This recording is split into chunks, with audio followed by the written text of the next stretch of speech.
Alright. Chapter 4 Purity. Kaigan City was awash with sight and sound, a thrumming, sweltering hive peopled by two-legged insects in rainbow colors. That's pretty cool.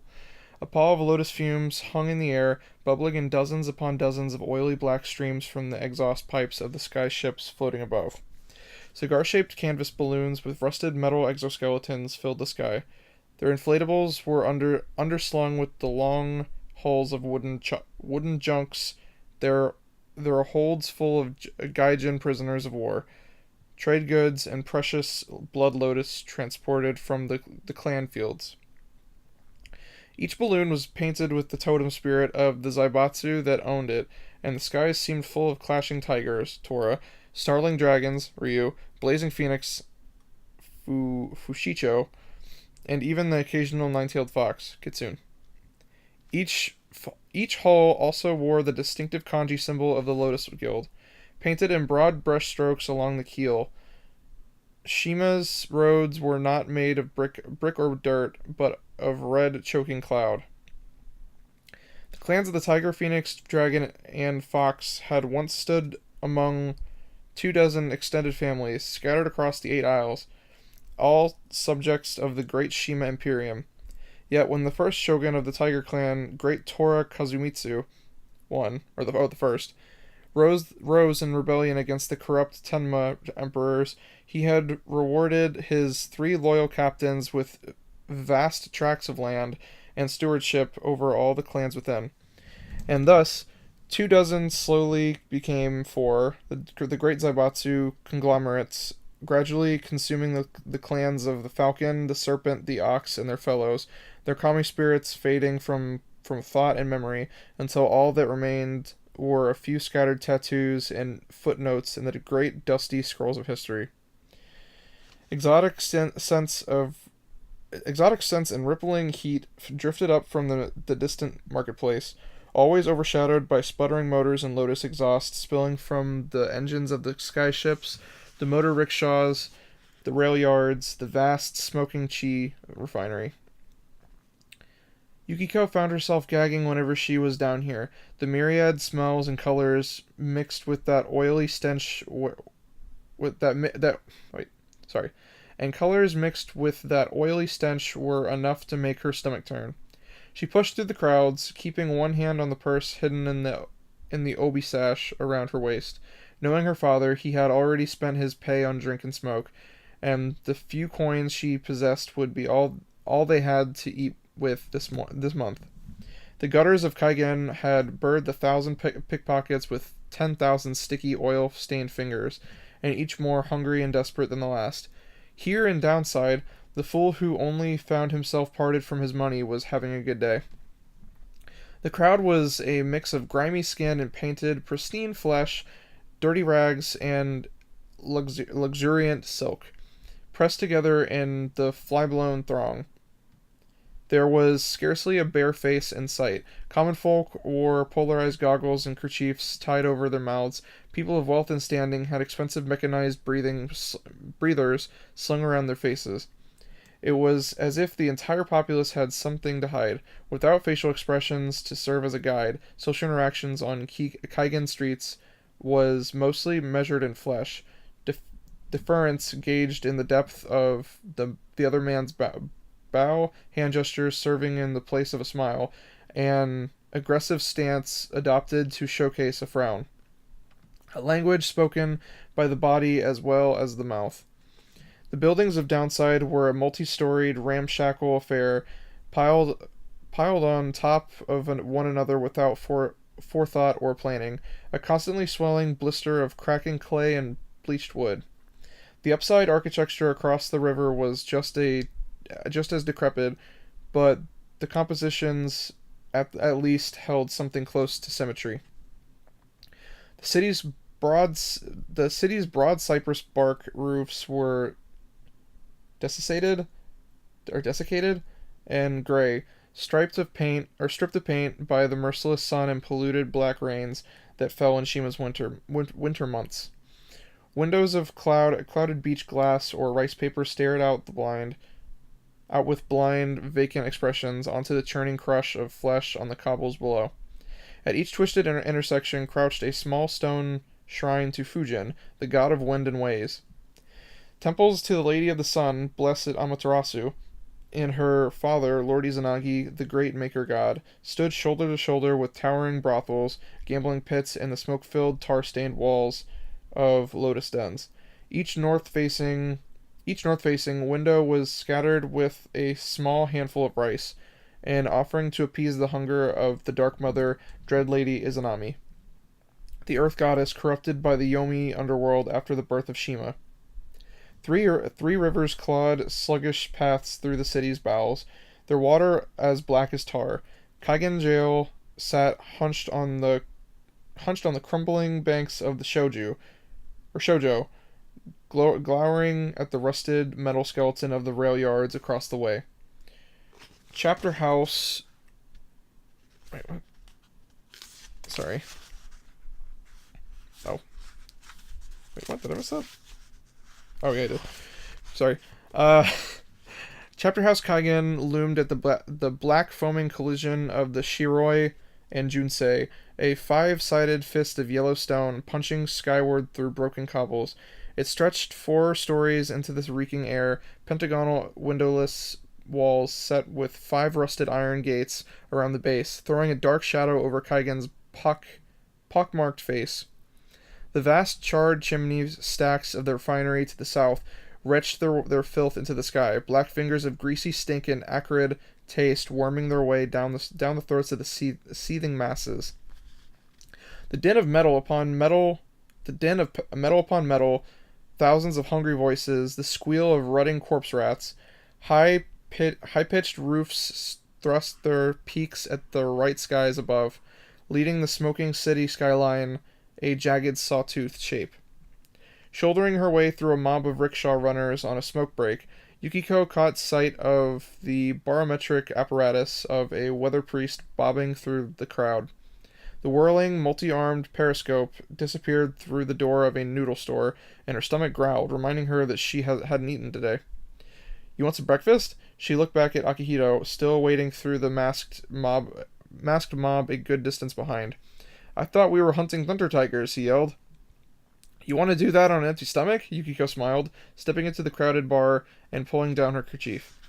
A short boy with a pimpled face and a small tiger tattoo asked her desire, and was soon scooping spoonfuls of thin black crab and tofu into rice cracker bowls. The air boiled thick with steam. Yukiko glanced around the store as she waited, listening to the sound box reporting on the day's crop yield. Bountiful, all praise the Shogun.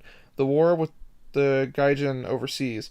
After 20 years of glorious battle, inevitable victory would soon be at hand.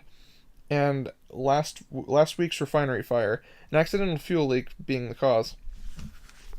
A greasy film coated the army recruitment posters plastered over every inch of the wall.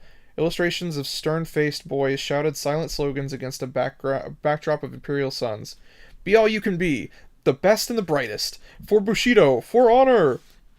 For honor!" Yukiko watched the weather priest, a wizened little man in a rubber suit of buckles and straps. Small arcs of red current danced up the apparatus on his back as he shook his divining rod at the posters and cackled. His sort were an uncommon sight in the clan metropolises. Most weather priests spent their time in the rural provinces, bilking superstitious farmers from their hard-earned quaka, in exchange for prayers and invocations to Susanoo, god of storms. Bringing the rain, they would cry. "Stop the rain," they would pray. The clouds would come and go exactly as they pleased. The weather priests would enjoy the blessing of serendipity or shake their heads and speak of unfavorable portents, and the farmers would stand a few coins lighter either way. Nodding her thanks and paying the lad behind the counter with a few braided copper kauka, Yukiko stepped back into the babbling street and handed a bowl to Akihito. The big man was busy slapping away the hands of a rag-swathed pickpocket. A sharp boot to the backside sent the boy running off into the crowd, shouting colorful criticisms of Akihito's sexual prowess. None for none for Masaru. The giant swiped at the sea of flies around his head. He can buy his own. You gave all his winnings to the yak. Akihito made a face. Mine too, I should add. Yukiko smiled sweetly. That's why I'm buying you breakfast. What about Kasumi? Yukiko's smile disappeared. What about her? Well, has she eaten? Or if Kasumi wants to eat, I'm sure she's taking care of herself. She's never had trouble with getting what she wants before. The giant pouted and shouldered his way through the crowd, sipping the piping hot noodles with care. Masaru groaned on Akihito's shoulder. I think he's coming around. Yukiko shrugged. Knock him out again if you like. Jesus. The crowd in front of them parted, stepping out of the path of an iron motor rickshaw, marked with the kanji symbols of the Lotus Guild. Yukiko stayed in the street as the sputtering metal beast rolled toward her on thick rubber tires, bulbous headlights aglow, spewing black-blue fumes into the air behind. It creaked to a stop, a few inches short of colliding with her shins. The driver sounded the horn, but Yukiko refused to step aside. The driver blasted the horn again, waving at her to get out of the road. His profanities were muffled behind the beach glass windshield, but Yukiko could still make out the best of them. She plucked a noodle from her bowl, popped it between her lips, and chewed slowly. Come on, Akihito grabbed her by the arm and dragged her out of the way. The rickshaw driver stomped on the accelerator. The machine belched a cloud of fumes into the already choking haze of street-level exhaust and began rolling again. Yukiko could see the silhouette of a Lotus Guildsman in the rear seat. Like all its brethren, the Lotus Man was encased head to foot in a brass Atmos suit, studded with fixtures and gears and spinning clockwork, shielding it from the pollution the rest of the populace breathed daily. Its helmet was insectoid, all smooth-lined, small metallic tentacles spilled from its mouth, plugged via bayonet fixtures into the various contraptions riveted to its outer shell. Breather bellows, fuel tanks, and the mechabacus, whatever, that every guildsman wore on its chest. The device resembled an abacus that had been dipped in glue and rolled around in a bucket of capacitors, transistors, and vacuum tubes, and the Lotus Man clicked a few beads across its surface, staring at Yukiko with red, faceted eyes as the vehicle cruised past. Although the rank-and-file members of the guild were referred to as Lotus Men, their gender was actually impossible to determine. She blew it a kiss anyway. When the motor rickshaw was a good distance away, Akihito released his grip on Yukiko's arm and sighed. Why do you always get in their way? Why do you always move? Because life out here is better than life in Kaigen jail, that's why. Yukiko scowled and turned away. They walked on, past the pentagonal walls of the guild chapter house, passing in silence over wide stone archways, bridging the slime-smeared banks of the Shoujo and Shiroi. Yukiko glanced over the railing at the black river water below, saw a dead fish floating in the choking muck, two beggars wading out through the filth toward it. A street minstrel was bent over his instrument in the shade on the other side of the bridge, singing an out-of-tune song about the spring wind, the threadbare rug before him scattered with a few meager copper bits. The crowd grew thicker, street volume rising, hundreds of voices joined together to form a constant rolling hum. Yukiko and Akihito squeezed through the mob and out into the broad, bustling expanse of the market square. The plaza stretched one city block on each side, a vast crowded space lined with store facades of every variation under the sun. Spice merchants hawked their wares alongside flesh peddlers and textile men. Food stalls and clothiers and herbalists, holy men from various temples selling blessings for copper bits next to street courtesans and thugs for hire. Dozens of performers amazing the crowds while cut purses weaved among the flesh with sharp, smiling faces. Goggle vendors everywhere selling mass-produced lenses from wooden boxes slung around their necks. Beggars in the gutters swaying before their alms bowls. the flint-eyed stares of grubby children with growling bellies and shanks of sharpened iron hidden in their rags. The scarlet gin Haori tabards of the city soldiers were everywhere amidst the mob, red sharks cruising with wounded meat. In the center of the market lay a large mall of gray brick sunk 1 or 2 feet below street level. 4 columns of scorched stone rose out of the ground, one at each cardinal point, towering above the milling crowds. Each one stood 10 feet high, studded with pairs of charred iron manacles. The official name for the mall was the Altar of Purity. Of course, I'm kidding. I don't know. Locals called them the Burning Stones. 4 Lotus Guildsmen were stacking bundles of dry tinder around the northern pillars, eyes glowing the color of blood red light gleaming on the sleek surfaces of their mechanized Atmos suits. Segmented pipes connected the blackened fixtures at their wrists to large tanks mounted on their backs.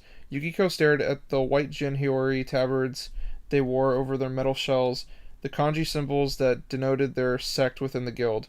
Purifiers, she spat. She caught a glimpse of color on the steps leading down to the burning stones. A small freestanding slab of polished flint, no more than 4 inches high. It was an ahai, a spirit tablet laid to mark the passing of a loved one.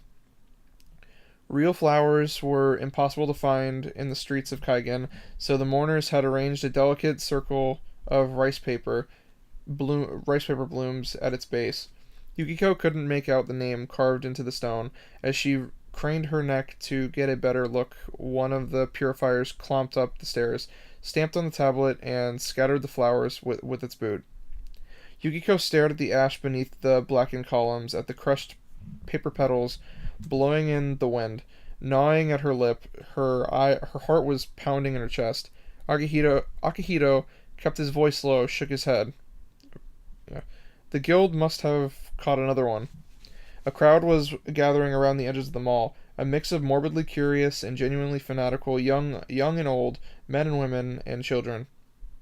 Their heads turned as a wail rang out across the market, an anguished cry, threadbare with fear. Yukiko saw a small figure being dragged through the square by 2 more purifiers, a girl only a few years younger than her.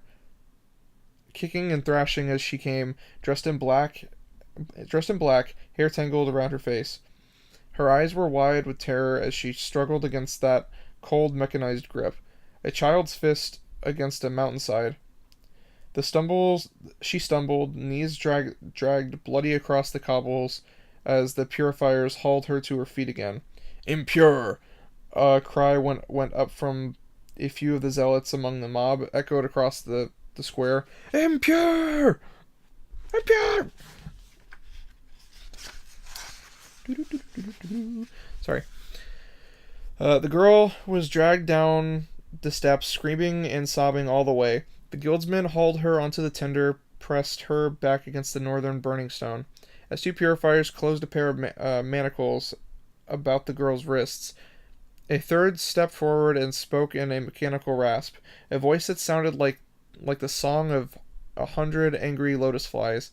The words flowed as if known by rote. A snatch of scripture from the Book of 10,000 Days. Soiled by Yomi's filth, the taint of the underworld, Izanagi wept, seeking purity, the way of the cleansing rite, the maker god bathed, and from these waters were begat sun, moon, and storm, walk purity's way. Another purifier stepped forward, lit twin pilot flames at the blackened fixtures on its wrist, and held them aloft to the crowd. Walk purity's way, it bellowed. Approving cries rang out across the burning stones, the voices of fanatics among the mob drowning out the uneasy murmurs of remainders. Akihito clenched his teeth and turned his back on the grim spectacle. Let's get out of here. Yukiko tried to tell herself it was rage that turned her stomach to water, made her legs shake, and stole the spit from her mouth. She tried to tell herself that, but she knew better. She looked up at Akihito, her face a mask, drawn and bloodless. Her voice trembled as she spoke. And you ask why I get and you ask why I get in their way.